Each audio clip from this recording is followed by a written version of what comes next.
Unidad Ejecutiva Isabel Moscoso Dávila. El neopositivismo. Hecho por Ronald Álvarez, Julio Gómez, José Godoy y Melanie Salguero. Contenido. 1. Introducción. Definición del neopositivismo. 2. Principales representantes. Ludwig Wittgenstein, Mortis Stich, Rudolf Kama. 3. Características del neopositivismo. Características del neopositivismo. 4. Conclusiones. Resumen de los puntos de clave del neopositivismo. Introducción. El neopositivismo, surgido en el siglo XX, es una corriente filosófica que enfatiza la importancia de la verificación empírica y el lenguaje preciso en la búsqueda del conocimiento.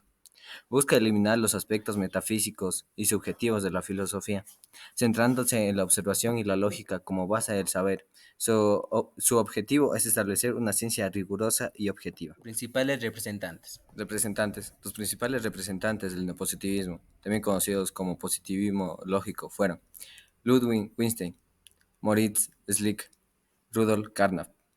Ludwig Wittgenstein. Ludwig Wittgenstein, 1889-1951, fue un filósofo austriaco-británico. Su obra, Tractatus Logico-Philosophicus, propuso una teoría del lenguaje y la lógica, mientras que su posterior trabajo se centró en el análisis del lenguaje ordinario y los juegos del lenguaje. Su pensamiento influyó profundamente en la filosofía del siglo XX. En su obra, Wittgenstein propone una teoría del lenguaje y la lógica, buscando establecer los límites del pensamiento y el significado de las afirmaciones. El texto aborda temas como la relación entre el lenguaje y el mundo, la representación lógica de la naturaleza, del pensamiento y la filosofía. Wittgenstein argumenta que muchas de las cuestiones filosóficas tradicionales son problemas lingüísticos mal planteados que pueden resolverse mediante un análisis lógico y preciso. Moritz Schlick fue un filósofo austriaco y fundador del Círculo de Viena. Como líder del neopositivismo, enfatizó la importancia de la verificación empírica y el lenguaje preciso en la búsqueda del conocimiento. Su pensamiento influyó en la filosofía de la ciencia y la epistemología. Schlick fue conocido por su énfasis en la importancia de la verificación empírica en la búsqueda del conocimiento. Sostenía que solo las afirmaciones verificables mediante la observación y la experiencia tenían sentido y valor científico. Esto le llevó a rechazar la metafísica y la especulación filosófica, argumentando que tales cuestiones estaban más allá de la capacidad de verificación empírica. Además de su trabajo filosófico, Schlick también fue profesor de física teórica en la Universidad de Viena. Su pensamiento y su liderazgo influyeron en la difusión del neopositivismo y en el desarrollo de la filosofía analítica del siglo XX. Trágicamente, Schlick fue asesinado en 1936 por un exalumno insatisfecho, en un acto que tuvo repercusiones en la comunidad filosófica de la época. Gracias. Rudolf Carnap fue un filósofo alemán y destacado miembro del Círculo de Viena.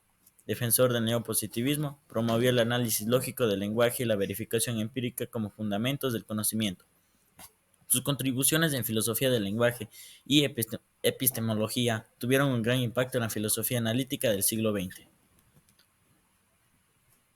Carnap abogaba por la clarificación y precisión del lenguaje, argumentando que muchas disputas filosóficas surgían debido a malentendidos lingüísticos. Propuso el uso de herramientas lógicas para descomponer el lenguaje en componentes más manejables, a fin de evitar ambigüedades y paradojas. En su obra La estructura lógica del mundo, 1928, Carnap buscó desarrollar una concepción científica y lógica de la realidad, basada en la construcción de sistemas formales.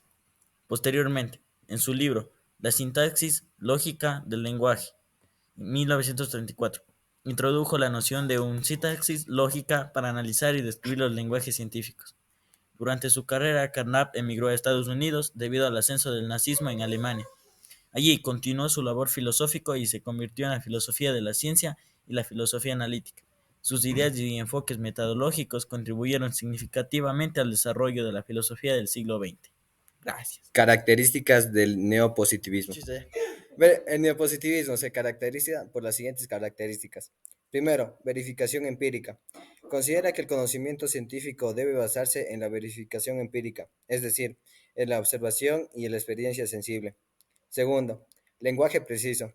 Enfatiza la importancia del lenguaje preciso y bien definido como herramienta para la formulación de afirmaciones científicas y filosóficas. Tercero, reducción del significado. Busca reducir el significado de las afirmaciones a su verificabilidad empírica o a su relación con la experiencia sensible. Cuarto, la eliminación de la metafísica. Rechaza los aspectos metafísicos y especulaciones de la filosofía, considerándolos carentes de significado y fuera del ámbito de la ciencia. Sexto, análisis lógico del lenguaje. Utiliza herramientas y métodos de la lógica y la matemática para analizar y clarificar el lenguaje, evitando ambigüedades y contradicciones. Séptimo, énfasis en la ciencia. Considera que la ciencia es la única fuente de conocimiento válido y objetivo y busca establecer una metodología científica rigurosa y precisa. Conclusiones. Conclusiones. El neopositivismo, también conocido como positivismo lógico, es una corriente filosófica del siglo XX. Sus puntos claves incluyen la importancia de la verificación empírica de la búsqueda del conocimiento, el uso del lenguaje preciso y bien definido, la eliminación de la metafísica y la especulación del énfasis del análisis lógico del lenguaje, y la primacia de la ciencia como fuente de conocimiento objetivo. Su objetivo es establecer una filosofía basada en la ciencia y el rigor metodológico. Gracias.